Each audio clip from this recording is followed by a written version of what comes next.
What is up, sports geeks? It's your host Josh here, back with another college hoops episode, joined by Nick, the college basketball guru. As always, Nick, it's a pleasure. It's a pleasure to have you on. And there's been a ton that has happened since our last podcast, where we talked about breaking down the feast week tournaments, right?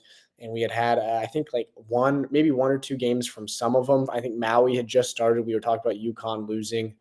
Creighton got beat the day that we got beat by quite a bit. The day that we recorded that one, and then bounced back on Wednesday here with a big win over number one Kansas. So there's been a ton to unravel. No agenda here at all. I literally just want to hear your what's top of mind for you the last week and a half of college basketball. What's one team that stood out? Yeah, no, I think like you said, last time we talked was literally right at the beginning of Feast Week. We were discussing how Memphis, had an insane game and beat UConn in overtime because Danny Hurley lost his mind. We look at it now, UConn's 1-3 since that. They went 0-3 in Maui, and Auburn completely ran that tournament. And you look at Auburn, they get number 2 right behind Kansas, and then for the first time in since January of last year, number 1 and number 2 lost on the same night. I mean, that's college basketball for you. What else can you expect? But no, I feel like there's so much to get into. I feel like there's a lot of different teams that you saw them in Feast Week and you would have thought that they were completely done. And then this week they go out and get a massive win. And two of those teams being UConn, who gets a big win at home against Baylor that they needed. And like we talked about, 5-3 Creighton was up against the ropes with, I mean, if they get one more loss, you're looking at 5-4, and you got to somehow get some quality wins in a Big East that's kind of depleted this year. So, yeah, I mean, you look at it, Creighton and UConn, big wins this week, and Mhm. I Yeah, mean that can only help them. Yeah, Wednesday was a massive bounce back day for the Big East in general, because if you have, I mean, for just thinking Big East, right? You're talking it's a weak conference. It is outside of your UConn, your Creighton, and so like if you take this Big East and UConn struggling and Creighton struggling, then like Creighton, if you go beat UConn and UConn's an unranked team when you beat them, you're going to really struggle to build a resume like any other of like anybody else. Like, right. Like you look at a team like, I'm thinking North Carolina, right? Teams that's had several losses now in a row, but they at least are going to have those big games in the conference schedule, right? Yep. You're gonna have your Clemson, by the way, which we'll get into in just a second, be Yep. knocking off Kentucky. You're gonna have your Dukes that you get to play, right? You're gonna have these big games that you get to play in your conference schedule. Whereas if Creighton and UConn, if you guys really struggle and you don't get that, you have Marquette in there who's been playing well. But other than those three, right, that's the big three in the Big East. So no, it was a huge bounce back right after Tuesday when or no, that wasn't Tuesday. That was same day on Wednesday when Marquette lost to Iowa State. So there was, I mean, Wednesday's slate was spectacular. So many things to get into, and one of them, which actually was on Tuesday, that I want to get into, is that Kentucky Clemson game. Clemson, when they started off going into that game, they were what, 6-0, 7-0, and or Yep. 7-1, Yeah, their only 7. loss. Who was their only loss? Their only loss to was to Boise State by 13. So Yep. not a great That loss, was but out. That was out at Boise too. So I mean, credit to them for going and scheduling that game. yeah. But yeah, I mean, Kentucky comes into Clemson and you beat them, and that is a massive, massive win for over number 4 ranked Kentucky, who had looked absolutely spectacular the entire year so far. Yeah, I mean, you look at this Kentucky team. Nobody really thought that they were going to be anywhere inside the top 15 all year. Nobody saw us coming. They beat every team beginning of the year by 30 plus. They're absolutely rolling. They get a massive neutral site win against Duke. And you kind of knew going into this week, this was going to be a massive week for the Kentucky Wildcats. And it started off with Tuesday going to Clemson. They went to Clemson, they battled. Everybody knew that was going to be an insane environment, and nobody's giving Clemson any credit. That's another thing. I couldn't believe Clemson didn't have a number next to their name. They surely will now. But Mhm. Clemson is a good enough team. They brought back almost all of their players besides PJ Hall at the center and Gerard at the point. But they did a good job of replacing them the best they can. They brought in a transfer point guard, and they also brought in my center from UC, Vic Locken, who gives you a consistent 10 and 7 every game, and that's really all you need. Hmm. So, I mean, you look at this Clemson team, you kind of knew this was going to be hard fought. They're a top 3, top 4 team in the ACC. And really, I look at it as Kentucky didn't shoot very well. Nope. Kobe Bryant only taking 2 3-pointers can't happen. You look down the stretch, the final 3 minutes. Oweh is taking 2 threes and then drives to the lane, has a really, really bad finish, and then fouls their point guard on a drive to the lane where they could get a stop and only be down 3 or 4. I just feel like Kentucky had a little bit of an end of the game blunder there, and it definitely wasn't the Kentucky team that we've seen the first month. Correct. Yeah, no, and I will say I think part of right exact everything that you're saying right now about Kentucky. At what point do we say they shot poorly because of Clemson's defense, right? Because at like this Kentucky team has shot well against everybody. It's this team, the entire team is not just going to have open looks and have a bad shooting day. I can promise you, if you give Kobe Bryant open looks, he's going to shoot more than 2 threes. He is Yep. looking to shoot the three ball. So the defense that Clemson played was up in your face, beat us by going to the rim. We're not going to let you beat us from the 3-point line. And Kentucky struggled with that. And I think that's Yep. something that I trust Mark Pope to come in here and adjust to, right? He knows his team can shoot the crap out of the three. That's a problem. It's typically this is flipped, right? We can Yep. score inside, but we can't shoot the three. Mhm. 95% of teams face that problem rather than and they would love to be in Mark Pope's situation. So I think it'd be interesting to see how they bounce back tomorrow. Kentucky Gonzaga game. I mean, it's going to be a great game, and it's got to be a bounce back spot for Mark Pope and the boys here because if you are you get 2 big games. I mean, the ACC, SEC Challenge, and Clemson, massive game going out to Gonzaga, right out to Seattle, and this is a huge bounce back. This is where I think I can see if Kentucky comes out and wins this game, I'm locking them in as a Final Four candidate and probably favorite for me because this is a game where you really struggled. You had your adversity. You saw what you were doing poorly. Can you bounce back and actually show that you can? Yeah, you can. Clemson showed how to beat you. Now Gonzaga knows it. Can you still go out and win? That's what I'm trying to say there. Yeah, no, I agree. Like we said, this is a massive week for Kentucky. You either sink or you swim. I Mm-hmm. mean, you already lost your first one, and you're gonna have to go to a neutral site, play Gonzaga, and you gotta get a win. You really do. I'm not saying the season's over after this.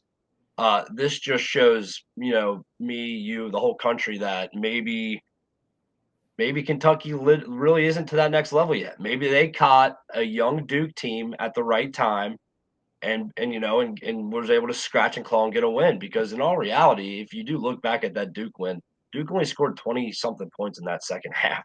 I mean, they Mm-hmm. were up 9 at halftime. I'm not going to take anything away from Kentucky. But like we said, Kobe Bryant, his biggest problem is, like you said, he only shoots open threes or semi-contested threes. He doesn't work for his shot. He's not trying to run through a screen to come off the screen to shoot a shot. He's not creating his own shot. And I think that's something he really needs to learn and really start to work on because this isn't Dayton anymore. This isn't the A10. You're not going to Mm-mm. get these wide open shots, and you're not going to be able to come off of the screen and you have your guy trailing you to where you can take a shot or a semi contested three. You really got to be able to battle through and fight and get it. And another thing I saw in that game against Clemson, which it really started to make me mad, even though I'm not a Kentucky fan, was the fact that whenever Vic Locken wasn't in the game, Amari Williams was tearing it up down low. Clemson's big man could not guard him. Mm-mm. Every time, like towards the last 6+ minutes of the game, all you had to do was dump down low to him. He had an easy hook shot, or he would back down and have an easy layup. Like it was just keep going to it. I didn't understand. It's like if they're going to keep Vic locking out because he's too slow to guard and he has 3 or 4 fouls already, just keep hitting the paint. Quit trying to take these stupid contested threes. Well, I think that's where this is the adjustment, right? Is which some teams have we're getting open threes and we're not taking them because we're not confident.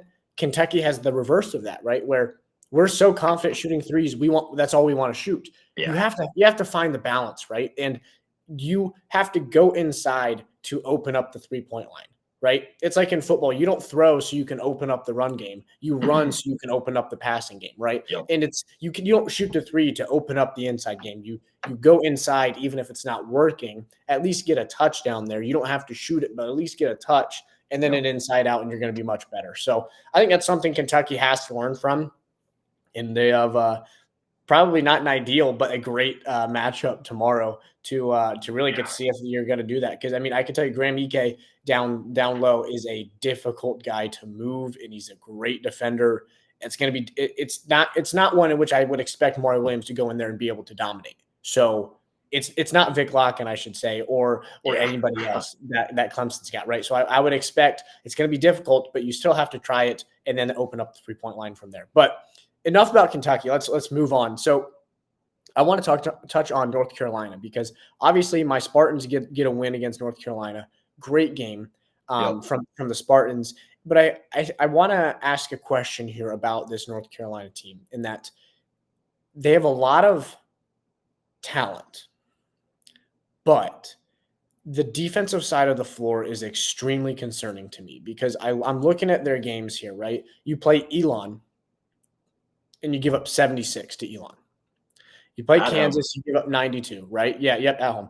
Kansas giving up 92, it's like, okay, Kansas is the best team in the country, whatever, right? You go to American, whatever, Hawaii, not bad. You go into this Maui, you give up 90 to Dayton right away. That's insane. Then you give up 85 to Auburn.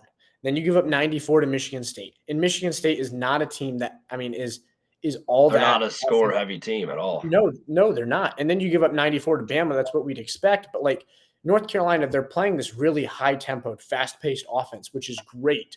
But you have to defend with playing this offense because when you play a high tempo, fast paced offense, you're going to miss shots. It's going to happen.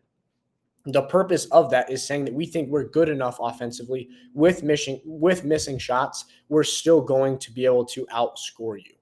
But the way you outscore teams is by getting stops and then running. You can't just say, "Hey, we're going to just run fast and not play defense because we're just trying to get out on the break so fast." No, you can't be thinking about offense while you're still on defense. You have to sit your ass down in the stance and get a stop, and then you can go run and play offense. And I haven't seen that from North Carolina. There's not that defensive intensity, and I think that's something that they're gonna. I mean, Hubert Davis, and they're gonna have to really, really work because come tournament time, if you are not used to and in the habit of sitting down and playing hard-nosed defense and trying to limit a team to saying you're not going to hit 65 today, then you're going to really struggle in the tournament. Yeah, no, I agree. It's defense has been a massive problem. And you look at this Carolina team, they're sitting at 4-4. Easily could be 3-5 if they don't have an insane comeback against Dayton. But the biggest problem with them is they have three of the best guards in the country, in my eyes. And Mm-hmm. like you said, they get out and run, but they're playing an AAU style of basketball. They're just Yep. going out and running, and they're trying to outscore you. And in college basketball, most of the time, that doesn't work out for you. It just doesn't. I mean, you can't expect to put up 87 points and you still lose. Like, you just can't do that. And I mean, I don't take much away from the game against Bama. I mean, Bama lost one of their best players, best wings, best shooters in Wrightsell, but I just don't look too deep into it because Bama is a top 5 team in the country. They're really, really good. Mm-hmm. Um, but And when I they're a look, team that they're going to put up 90 on most good defensive yeah, teams. So yeah. giving up 90 to them is not concerning to me. Yeah, I mean that's what Bama does. Bama is going to get out and run, and they shoot the lights out of the ball. So yeah, I didn't expect Carolina to win that game. I expected them to put up a little bit better of a fight. They didn't. I mean, they had a few runs where they got under 10, but my biggest problem with Carolina and just watching them play a few times this year is they have absolutely no post presence whatsoever. Yep. Their starting four and their starting five brings zero to the table. And we've seen that with a different ACC team this year in Louisville. They have great guards as well, Louisville does, but they have no post presence. And it just gets them shellacked in these games. They have nobody down low, and it's going to become a real problem because if you're trying to shore up your defense and you have absolutely no post presence, nobody's going to be scared to drive the ball and get to the 10. Well, my thing too is that I look back to a Michigan State game, right, and that's obviously a team I know best, right. So I Yep. look at Xavier Booker, who I've been watching all season, and he has been so unwilling to go into the post and has not been successful inside all year, every single game except Carolina. Carolina he Yep. puts up 12-7 and 5 of 7 from the floor, and he's a guy that hasn't gone inside at all, and he didn't hit a Yeah. three. He was 5 of 7 all inside the paint, and there was a stretch in that game in the second half where it was like Xavier Booker is running the floor, posting up in the at the arc and turning around and dunking the ball. And Xavier Booker is an extremely, I don't know what his weight is, but he's 6'11", 7 foot. He's probably like 220. Like Yeah. he's So a he's really not very skinny heavy. dude. And he's been getting pushed around inside all year. And right, and for him, you have the 3-point aspect. So it's like, you shouldn't be able to go in and move people in the post and shoot it from three like you can. But he went into North Carolina and moved people around in the post. You can't have that happen. Yeah. That is one thing you cannot have happen is somebody who is not physical go and out physical you. And I think that's exactly what you're saying here too, right? Is that this AAU style of defense of, hey, look, we're just more athletic than you, we're better than you. Yeah, I don't care if you post me up right here. I'm gonna block a shot. You can't do that anymore, right? You're playing against Yep. guys who are AAU stars. They were AAU stars. They're college basketball stars now. You don't have Armando Bacot, who's just Yep. naturally a 6'10", 260-pound guy in the post that just can't be moved, right? So Yep. it's concerning for me with Carolina. Be interesting to see how or if they respond to that. You know what I mean? Yeah. I mean, like I said, I think they're going to be fine. I don't know what their schedule looks like for the rest of non-conference, but I'm sure they're going to have a few more opportunities to get a few key wins, which they're going to need because, like we were talking about, the ACC it's nothing. There's a few teams at the top, and that's really about it. So you're not going to have like a crazy amount of key wins to get. I mean, you're going to have Duke twice, you're going to have Clemson, but I don't know. It's just that their post presence is it's not what it's been for the past 10 plus years, and I don't know if that's just the way that they coach. That's just the way Hubert Davis sees it, and the way he likes to coach is he doesn't like having a big guy like that down low. But something's got to change. One of them's got to step up because if they don't, it's going to be a real problem. Because I mean, Clifford Amore had a field day against them, and like you said, Xavier Booker went down to the post, and he wasn't scared to be down there. Yeah. I mean, it's going to continue to be a problem. Like Cooper Flag is probably as big as some of their post players down low, and he's playing the 3 and the 4. Like it's going to be a problem for Carolina if they don't figure it out. Yes, absolutely. So Carolina has two testers in their non-conference. They have UCLA, and then they have Florida. And this is a perfect Okay. transition because I want to talk about this Florida team. Florida team still undefeated. I think it's 8 or 9. I don't know, 8 or 9, but still undefeated. And they have looked absolutely spectacular. I mean, they're playing good defense. Obviously, you have Walter Clayton Jr., right? Who's coming off of a first team All SEC last year. We don't need to talk about him too much. We know he can score the crap out of the ball. And he's just elevated his play that much more coming into this year. This Florida team I think they were extremely underrated coming into the season. And I mean, they were number 13 as an undefeated team. They're Yep. still very underrated. And I think it would be very interesting. I'm pulling up their non-conference. So they have Arizona State and then North Carolina. Florida does, and then they have North Florida Stetson, and then they go in right into SEC play. And listen to this SEC gauntlet of the first of a week. Saturday they play at Kentucky. Tuesday they play home against Tennessee. Next Saturday they play at Arkansas. That's their first week of January there. Jeez. So that is a trio of games to really kickstart you into the SEC and say, hey, look, are you a top dog or are you not? Yeah, they're gonna. I mean, as a Florida fan, you're gonna learn quickly who you got. I mean, no, this team, like you said, they have been extremely underrated to start the year. I mean, they went into their little feast week tournament last week, and they absolutely rolled. I mean, they rolled everybody. They beat. They were at one point. They were up on Wichita State in the championship game by 40 points. Like, and that was an undefeated Wichita State team that was probably going to be pretty good in the American, be towards the top of it. I mean, they just beat the hell out of you. They get up and down, they run. It's crazy. They're a really good team. I didn't see it coming out of this team. I mean, I knew that they had really good guards, like they have Clayton, and they got Martin, who's a transfer from FAU. Like they're a really, really good team. And when they get it all going, they are very, very hard to beat. Yes, they are. And I want to touch about on the SEC here for a second because this is crazy to me right now. I'm looking at the SEC standings and I'm trying to do the math here and how many teams I would expect the SEC to get in. And I'm looking at this in Florida, Oklahoma, Tennessee, Auburn, Kentucky, Mississippi, Texas, Bama, Texas A&M. To me, all sound like locks. Not a Yeah, question about it. That's 9 teams. And then you get into Arkansas, South Carolina, Mississippi State. I haven't even mentioned Georgia or Vanderbilt, who are both 8-1 right now. Like yeah, this is this SEC is like what we've seen previously out of the Big 12, Big 10. And yep, I think the SEC is emerging with the Big 12. The SEC and Big 12 will be the two best conferences this year. And as much as it pains me to say, as a diehard Big 10 guy, the Big 10 is just soft this year. And they don't yeah, have the top tier talent, the top tier contender at all. I mean, Purdue, number 8 in the country, but they lost to Penn State last night. They weren't even favored in the game. I yeah, mean, I understand yeah. it's at Penn State, but like you're not favored in the game. I don't think that there's anybody in the Big Ten that can really compete for a national championship this year. The SEC to me has like 3 or 4 teams that could. I mean, it's pretty. I mean, Florida, the way they're playing, absolutely can. We know Kentucky can. We know Auburn can. I mean, Yeah. this SEC is spectacular, and I'm curious to hear your thoughts in comparison of the SEC to the Big Ten this year. I honestly think, like you said, there's at least 9 teams from the SEC that can make it. I think they could get 12. I Mm-hmm. really think they could get 12. Like, you look at this conference, like we said, one of the people at the bottom that aren't ranked right now, Mississippi State, Pitt, who was number 18 in the country, was rolling teams. They have really good team in the ACC.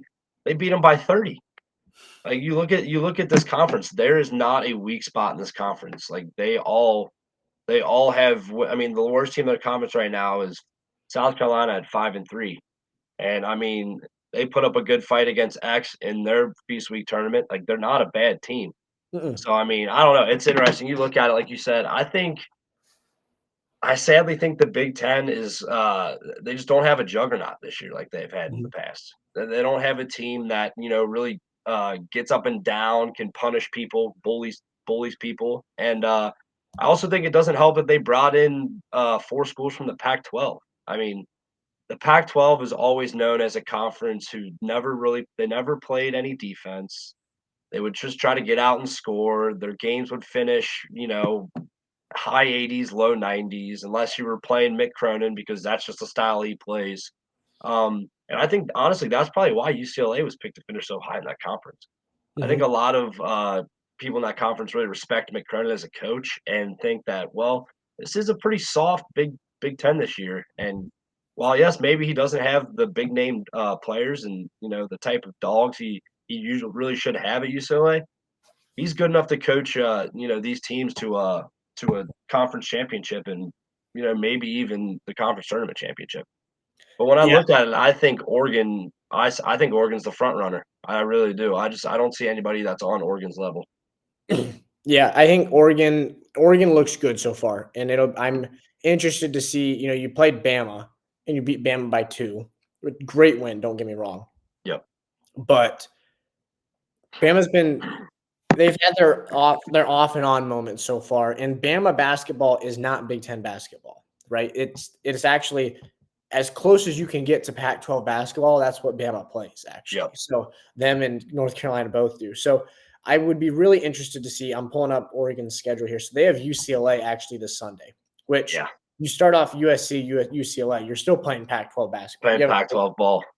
But once you start in January, you go Illinois, Maryland, at Ohio State, at Penn State, and then home against Purdue. I think that's going to be a big stretch there of okay, these are all teams that are they're middle of the pack. Illinois is maybe on the higher side. Purdue obviously is going to be on the higher side, but like Maryland, Ohio State, Penn State, those are middle of the pack Big Ten teams. What do Yeah. you do against those teams? Can you go into Ohio State? Can you go into College Station or not College Station, but to State College over in Pennsylvania and win?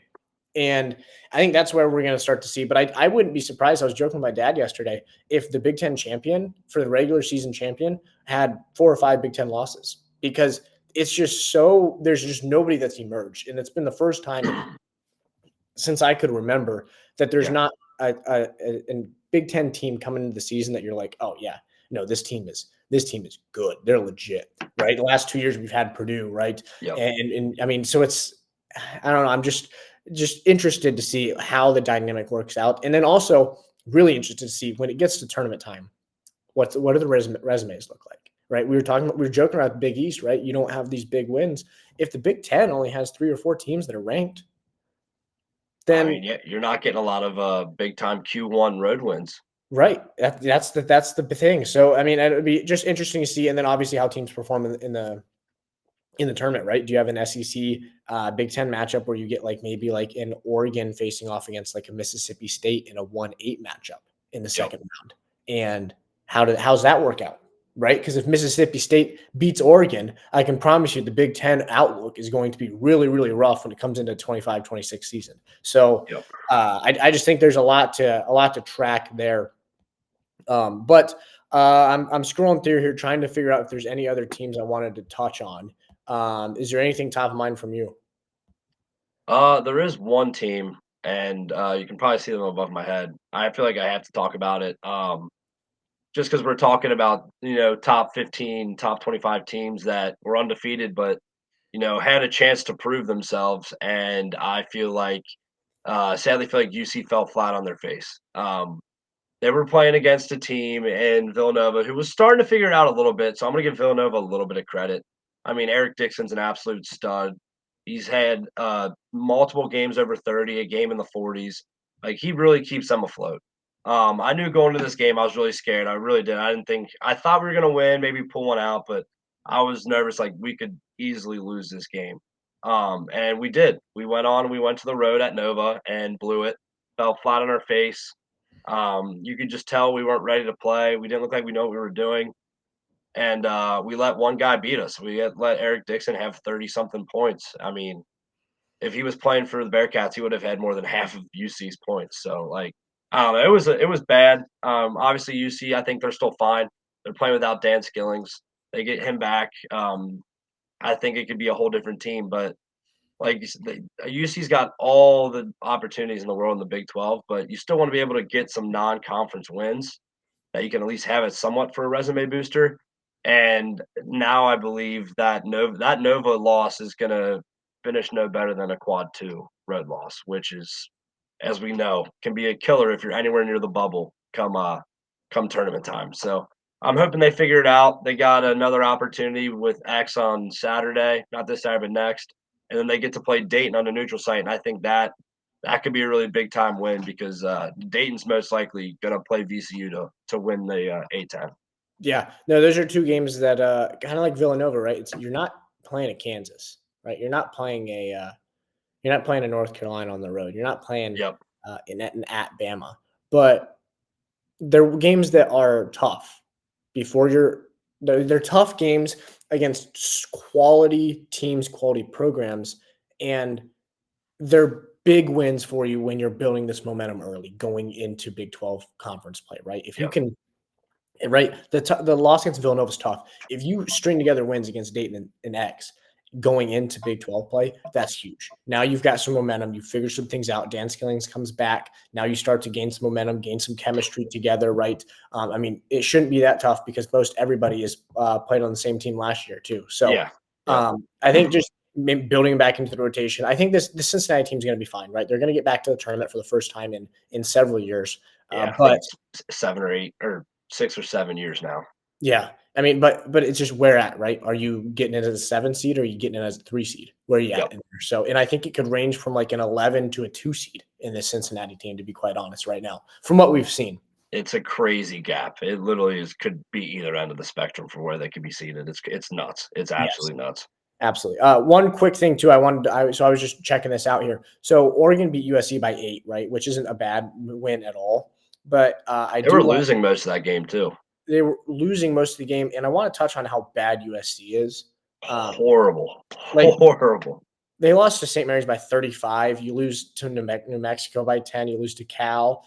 Yep. I mean, they beat Texas Arlington by 3. I remember they were my anti-team of the week, right? Yeah. And they're just not a good basketball team. So beating them by Yeah. 8, They're again, they're bad. a conference win's a conference win. I'm by no means Yeah. discrediting No. Oregon, Yeah. Exactly. but still The win against Bama by 2 points is good on a neutral site. Bama's had their fluctuations. That's a great win still, though. The USC win is something that you needed to win. You won it by 8. Not discrediting it, a win's a win, especially in the Yep. Big Ten, but I haven't seen enough for me to be bought in on them yet, right? Like, Yeah. so, like, whoever wins this Kentucky Gonzaga game on Saturday, tomorrow, I'm bought in on them. That's Yep. that's that's that's 100%. how I am. And 100%. even like an Auburn, right? You lose to Duke, I'm still bought in on you, right? That's Oh, yeah, exactly. That's what I was saying. I was like, talking to my brother, I was like, "I'm not taking Auburn off of to the second best team in the country. I won't do it. I'm not taking them out of the top 5." They battled that whole game, and I mean, I'm not gonna sit here and make excuses for Auburn. Did they have were they sloppy throughout that game? Yeah, they started out great, went up 13-2. Um, but if that freshman doesn't come in for Duke and hit 6 threes in the first half, Duke's staring at down 12 plus in that first half, and, chances are they don't come back. And right. then in I the mean, second half, Auburn gets a steal. They're only down 2. They have a steal to go tie the game. Tyrese Proctor gets the, loose ball off of the steal, and he hits a 3 at the buzzer from half court, and they yep. go up 5. That's a 5-point swing right there. Mhm. Yeah, well, and, I mean, it's don't let's not forget this too. Durham Indoor is a very, very Cameron Indoor is That a place was very, rocking. very, very difficult place to play. Yeah, the And place was rocking. the atmosphere for a 9-2 matchup at home was unreal, just like you would expect it to be. So Auburn went into a spectacularly toxic environment. And really quickly, I want to touch on Duke real quick. Cooper Flag looked great. This Yeah. was the first game that I had watched him in. Yep, Like he was, it's kind of like Zion, right? When Zion came out of high school, and that he's so hyped up that it's almost impossible to live up to the hype your first month on campus because yep. you are hyped up like you're going to come in and average 30, 10, and 6. That's never going to happen, right? Mhm. But this from Cooper Flag, what I saw was actually some really intelligent shot selection. You know, obviously I mean, he had a couple where he strung together 3 or 4 makes and then had a stupid shot. Yep, That's going to happen with an 18-year-old, right? But exactly. he actually, I mean, I thought he handled it. He showed his athleticism, but didn't try to overshow it. And I think that's kind of the balance, right? Is you are freakishly athletic, you are exceptionally skilled. Show it, but don't try to overshow it, right? You're going to be the first, at worst, the second pick in the draft if Ace Yeah, Bailey has an unreal year. Like, you don't have to show, you don't have to prove anything about that. Just win basketball games right now. yeah. And that's what I saw out of him against Auburn. So I thought that was great by Cooper Flag there. I really quickly at the end of this show here, I want to touch on so Michigan State, my Spartans get a win on Wednesday. And this is actually the first time in which we've started a season in the last 4 or 5 years really well and have Yeah. not had a bad loss. Now, I might be jinxing it. We're playing Nebraska at home tomorrow. I would imagine after me saying this, we're going to lose that by 35. But the loss to Memphis by 8, right? You're sitting there thinking, "Oh man, that sucks." But realistically, we saw what they went on to do, right? Yeah. And or yeah, we saw what they had done, and then you lose to Kansas by 8 in a game in which you shoot 2 of 20 from three. I Neither mean, one you were of there those the are whole time. You were within 5 or 6 the whole game. Few of yes, those threes drop, and it's a whole different story. absolutely, yeah, and you couldn't defend Dickinson at all. Yeah. So, I mean, I just think that I'm not going to sit here and homer and say that they're going to be a Final Four team, but I think this is the first time in which I've seen a Michigan State team show real signs of just being a great team early on in the year. And like we shot the lights out. We went 11 of 22 against Minnesota from three. You do that against Kansas, obviously, it's going to change the outcome of that game a ton. But you showed you have the ability to shoot 11 of 22, and you have the ability to hold Kansas to 77 points, and you have the ability to do all of these different things, to have 5 different guys in double digits. That's what I want to see early, and then you can work on it and have Izzo with the tough task of stringing that together and getting those to all happen in the same game, right? Yeah, I mean, I think you look at Michigan State, everybody has really, really bad shooting nights, and not everybody's a great shooter. But Mhm. all you had to do is, like you said, you had a game where you made 11 threes against Minnesota. You just gotta have a game where you can instill the confidence. You Yep. just gotta get confidence. I mean, like you said, these are a lot of guys that are 18 to 22 years old. They need to have some type of game where they get They get that rush of confidence, and they're not scared to shoot the threes because that's the worst thing. If you keep missing them and you just don't want to take them, that's an issue. That's an Mhm. issue because then you become one dimensional. Everybody knows what you're going to do. They're not going to guard you outside the 3 point line if they don't think you're going to shoot it. And I feel like with Michigan State, they already have a really good post presence that's been shown, and they have really, really good guards. If they can somehow start to figure out how to shoot the deep ball, they're an easy top 3 team in the Big Ten. Easily. Yeah. I mean, to your point here exactly. My final thing on Michigan State here too. Well, I have two final things. One, Jeremy Fears after last year, kind of a half freshman year, he gets shot over Christmas break. Right, Yep. tragic. Ends up coming back this year. He looks spectacular. He hounds the ball handler on defense. He is very intelligent on offense. He has elite court vision and is so quick getting to the rim. I think as a scorer, he's got some room to improve, but I don't think he doesn't have it. He just has to mentally decide I'm going to try to score. So Yep. that's one thing. But to your point about confidence, like we were just talking about Xavier Booker against North Carolina, right? He couldn't shoot the three all year. Against North Carolina, he was 0 for 1 from the three. Still didn't shoot the three well. But he had an absurd amount of confidence after that game because he's getting dunks. He's getting offensive rebounds. He's inside He's banging finding around. new ways to score. Yep, and he's like, "Oh yeah, I feel like I'm on top of the world right now, right? We just beat North Yep. Carolina. I had a great game, 12-7. I'm inside, banging around, getting points, getting put back dunks, everything." And then goes out and shoots 3 or 4 from 3 yesterday or on Exactly. Wednesday. So that's the confidence that, like, to our point earlier about Kentucky, you can get confidence inside that can Yep. translate to the outside, and that's what Yep. you have to do. But that's all we got, I think, for today. So I know we're running a little long here, but we talked about plenty of teams here today. We're going to be back next week with more. I know it kind of took us a week and a half. We had that Thanksgiving phase there, but we're going to be back every week, probably on Mondays or Tuesdays, getting these out there, and we're going to have a lot to break down on Monday or Tuesday. I know it's There's a only a lot couple of days good away, games this weekend. A but lot of good games this weekend. there are, and we're going to get to see a lot of prove it points. Oh yeah, this weekend, even like Wisconsin Marquette. that's a big time prove it as well. Yep, both teams undefeated on going into Wednesday, lose on Wednesday, or Wisconsin lost Tuesday, I think. But you lose this week. Early in the week, who's going to get a second loss hung on them? Somebody is, but no, this has been good. We got college basketball content coming every single week, all the way up until March Madness, where then we obviously will have the live stream of the bracket breakdown and some early predictions for for upsets. So. Other than that, though, this has been the Sports Geeks podcast. They play, we talk. Thanks for watching, guys. Peace. Thanks, guys.